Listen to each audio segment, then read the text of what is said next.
حیدرآباد میں 24 گھنٹوں تک پانی کی سربراہی بند 2 مئی 2026 سے سپلائی ہوگی متاثر، ان علاقوں میں ہوگی پریشانی۔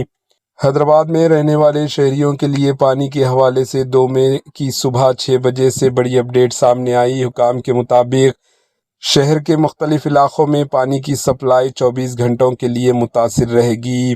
یہ خلل مینٹیننس اور ضروری مرمتی کاموں کی وجہ سے پیدا ہوگا، جس کے دوران کئی علاقوں میں مکمل طور پر پانی بند رہے گا، جبکہ کچھ مقامات پر کم پریشر کے ساتھ سپلائی جاری رہ سکتی ہے۔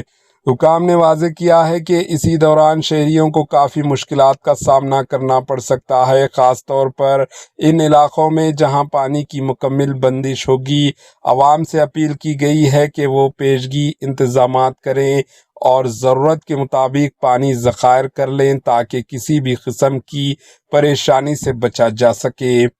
یاد رہے کہ یہ کام شہر حیدرآباد کے پانی کے نظام کو بہتر بنانے کے لیے کیا جا رہا ہے تاکہ مستقبل میں سپلائی مزید ٹھیک ہو سکے۔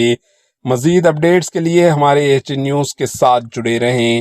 Bureau report, AHN news. AHN news کے YouTube چینل کو سبسکرائب کریں اور بیل آئیکن کو دبانا نہ بھولیں تاکہ آپ کو ہر نئی آنے والی ویڈیو کا نوٹیفیکیشن بر وقت مل سکے۔